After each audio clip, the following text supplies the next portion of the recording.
రమాలా collections ఫిబ్రవరి 7న దిల్సుఖ్ నగర్ లో గొప్ప ప్రారంభం. గ్రాండ్ ఓపెనింగ్ సందర్భంగా ప్రతి ఒక్క బిల్లింగ్ కి ఒక ఆశ్చర్యకరమైన బహుమతి.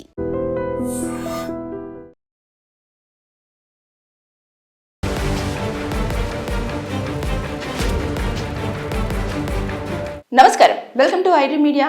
నేను మీ సంగీత. బ్యాంకు వారు వేలం వేసే ప్రాపర్టీ, అదేవిధంగా వెహికల్స్, వీటినన్నింటినీ కొనుగోలు చేసుకునేటప్పుడు ఎలాంటి జాగ్రత్తలు తీసుకోవాలనేది మనం ఒక్కసారి వీడియోలో చూద్దాం. బేసిక్గా ఎప్పుడైనా సరే బ్యాంకు వారు ఏం చేస్తారు అంటే, లోన్లు తీసుకొని ఏదన్నా ఒక ప్రాపర్టీని కొనుగోలు చేసినప్పుడు కానివ్వండి, లేదు అనుకుంటే ఏదన్నా ఒక ప్రాపర్టీని తీసుకొచ్చేసి వారి దగ్గర తాకట్టు పెట్టేసి వారు లోన్ తీసుకొని దానిని కట్టలేని సిచ్యువేషన్స్ ఉన్నప్పుడు, అంటే ఒక 3 నెలల పాటు కనుక మీరు ఈఎంఐ కట్టలేదు, వారు వస్తారు మళ్ళీ తర్వాత చెప్తారు ఈఎంఐ కట్టండి, మీరు అందుకు కట్టలేకపోతున్నారు అది అని చెప్పేసి చాలా క్లియర్గా చెప్తారు. చెప్పినప్పటికీ కూడా మనము ఆ ఈఎంఐ అనేది చెల్లించకపోతే, అది వెహికల్లోనే కానివ్వండి, అదేవిధంగా ప్రాపర్టీలోనే కానివ్వండి, ఇంకా ఏదైనా పర్సనల్ లోనే కానివ్వండి, దేనికి సంబంధించిందైనా సరే మినిమం 3 to 4 months వరకు పర్మిషన్ అయితే ఇస్తారు. అది మ్యాక్సిమం ఉంటుంది బ్యాంక్ వారు లోన్ ఇచ్చినప్పుడు. అయితే వాటిని కనుక ఉల్లంఘించి మనం ఇంకా ముందుకు వెళ్ళేసి అసలు కట్టకపోవడం 1 year కానివ్వండి, అలా అయినప్పుడు వాళ్ళు ఒక నోటీస్ సర్వ్ చేస్తారు. నోటీస్ సర్వ్ చేసి మీ ప్రాపర్టీకి సంబంధించిన దానిపైన మీరు ఈఎంఐ అనేది ప్రాపర్గా పే చేయడం లేదు, కాబట్టి మేము ఈ ప్రాపర్టీని మా ఆధీనంలోకి తీసుకోవడం జరుగుతుంది అని చెప్పేసి వారు ఇన్ఫర్మేషన్ ఇచ్చేసి మరి ఆ ప్రాపర్టీని వాళ్ళు జప్తు చేసుకుంటారు. చేసుకున్న తర్వాత వాటిని కొన్ని రోజుల పాటు వారి దగ్గరనే పెట్టేసుకొని థర్డ్ పార్టీకి వారు ఇవ్వడం జరుగుతుంది. థర్డ్ పార్టీ వాళ్ళు ఏం చేస్తారంటే, అంటే బ్యాంకు వారే వేలం వేస్తారు అఫీషియల్గా అయితే. కాకపోతే వాళ్ళు ఏం చేస్తారంటే, అక్కడ ఎక్కడైతే వేలం వేసే ప్లేస్ ఉంటుందో అక్కడ ఉన్న ఎంప్లాయీస్ మాత్రము థర్డ్ పార్టీ నుంచి హైర్ చేసుకున్న వాళ్ళు, అంటే కొన్ని కంపెనీస్కి అసైన్ చేసేస్తారు, మాకు ఈ ప్రాపర్టీస్ అన్ని కూడా అమ్మి పెట్టేసేయండి అని చెప్పేసి, వాళ్ళు మేము వేలం వేస్తున్నాము, దాన్ని మీరు ఏదో ఒక రకంగా చేసి పెట్టండి అని చెప్పేసి అన్నట్టుగా వాళ్ళని హైర్ చేసేసుకొని దాని ప్రకారంగా అక్కడ వేలం వేయడం అనేది జరుగుతుంది. అదే వేలం వేసినప్పుడు బ్యాంకు వారే కాబట్టి అన్ని పకడ్బందీగా ఉంటాయి, అన్ని చూసే ఉంటాయి. వాళ్ళు అంటే వాళ్ళు కనుక ప్రాపర్టీని తీసుకొని లోన్ శాంక్షన్ చేసి వాళ్ళకు లోన్ ఇచ్చారు అంటే అన్ని రకాలుగా బాగా ఉండుంటేనే కదా అని చెప్పేసి అన్న భ్రమలో ఏం చేస్తారంటే, చాలా మంది కొనుగోలు చేసుకోవాలని చెప్పేసి చూస్తూ ఉంటారు. కానీ అప్పుడు ఆ సమయంలో కూడా మనం ఏం చూడాలంటే, ఒక ప్రాపర్టీని కనుక మనము వేలం వేస్తున్న బ్యాంకు వారు వేలం వేస్తున్న దగ్గర నుంచి కొనుగోలు చేస్తున్నప్పుడు ప్రాపర్టీకి సంబంధించిన డీడ్స్ కానివ్వండి, అదేవిధంగా అగ్రిమెంట్ కానివ్వండి, దాంతోపాటు దానికి ప్రీవియస్లో ఏమైనా కరెంట్ బిల్ కానివ్వండి, లేదు అనుకుంటే ఏదైనా బిల్స్ పెండింగ్లో ఉన్నా అన్నీ కూడా పెండింగ్లో ఎంతవరకు ఉన్నాయి, ఏంటిది అన్ని క్లియర్గా ఉన్నాయా లేదా అనేది పూర్తి స్థాయిలో తెలుసుకోవాల్సిన బాధ్యత ఎవరైతే కొనుగోలు చేస్తున్నారో వారికి మాత్రమే బాధ్యత ఉంటుంది. అంతే తప్పించి బ్యాంకు వారు చూసుకున్నారు కదా, బ్యాంకు వారికి తెలుసు కదా, బ్యాంకు వారు క్లియరెన్స్ ఇచ్చారు కదా, మనకేం ప్రాబ్లం లేదు అని చెప్పేసి అనుకోవడానికి లేదు. కంపల్సరిగా ఎప్పుడైనా సరే ఇన్కంప్లిమెంట్ సర్టిఫికేట్ ఒకటి ఉంటుంది. అదేంటంటే అది మనం తీసుకున్నామంటే పూర్తి స్థాయిలో ఇన్ఫర్మేషన్ వస్తుంది అన్నట్టు ప్రాపర్టీకి సంబంధించింది. దాన్ని క్లియర్గా చూసుకోవాలి. తర్వాత నెక్స్ట్ లింక్ డాక్యుమెంట్స్ కూడా ఏమైనా ఉన్నాయంటే దాన్ని క్లియర్గా చూసుకోవాలి.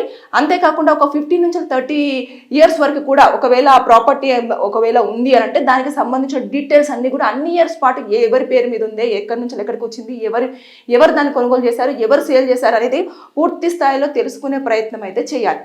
చేయకుండా అరే బ్యాంకు వారు అన్నీ చెక్ చేశారు కదా అని చెప్పేసి మీరు గబాల్లో కొన్నారనుకోండి, తర్వాత దాని మీద ఉన్న ఎలాంటి ఇబ్బందులు ఉన్నా సరే అవన్నీ బేర్ చేయాల్సింది ఇప్పుడు ఎవరైతే కొనుగోలు చేస్తున్నారో ఆ వ్యక్తే, ఎవరు ఓనర్ అవుతున్నారో ఆ వ్యక్తికి మాత్రమే బాధ్యత ఉంటుంది.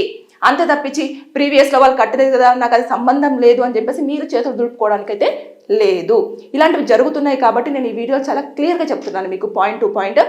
అంతేకాకుండా ఎప్పుడైతే మీరు అక్కడ బ్యాంకు వారు వేలం వేసిన దాంట్లో నుంచి ప్రాపర్టీని తీసుకున్నారనుకోండి, ఆ తీసుకున్న తర్వాత మీరు వితిన్ 15 to 30 daysలో మీరు ఖచ్చితంగా పేమెంట్ అనేది చేయాల్సి ఉంటుంది.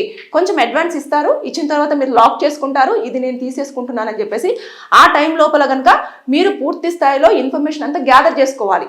చేసేసుకొని అరే నిజంగానే దీని మీద ఏమేమి లేవు, అంత బాగానే ఉంది, అంత క్లియరెన్స్ ఉంది, క్లియరెన్స్ సర్టిఫికేట్స్ అన్ని తీసుకోవాలి, లీగల్గా ఒక ఒపీనియన్ తీసుకోవాలి, అన్ని చెక్ చేసుకున్న తర్వాత ఓకే అనుకుంటే మీరు అప్పుడు బల్క్ అమౌంట్ తీసేసుకెళ్ళి ఈ ప్రాపర్టీ నాదండి, నా పేరు మీదకి ఇంకా నేను తీసేసుకుంటున్నానని చెప్పేసి మీరు తీసుకోవచ్చు. అప్పుడు డాక్యుమెంట్స్ అన్ని కూడా మీ పేరు మీదకి అంటే మీకు ఇవ్వడం జరుగుతుంది. దాన్ని తీసుకెళ్ళేసి బ్యాంకు వారి దగ్గర నుంచి వాళ్ళు ఇస్తారు, ఒక సర్టిఫికేట్ ఇస్తారు అన్నట్టు. అంటే మేము వేలం వేసాము, వేలం వేసిన తర్వాత ఈ పర్సన్ మా దగ్గర నుంచి ఇంతకి కొనుగోలు చేశారు అని చెప్పేసి, ఇది ఆప్షన్లో వెళ్ళిపోయినదే అని చెప్పేసి అన్నట్టుగా వారు క్లియర్గా ఒక సర్టిఫికేట్ ఇస్తారు. దాన్ని తీసుకెళ్లేసి మనం ఎక్కడైతే ప్రాపర్టీని రిజిస్ట్రేషన్ చేసుకోవాల్సి ఉంటుందో అక్కడికి తీసుకెళ్ళి మనము వీరి పేరు మీద ఉన్నదాన్ని మనం క్లియర్గా చేసుకోవచ్చు.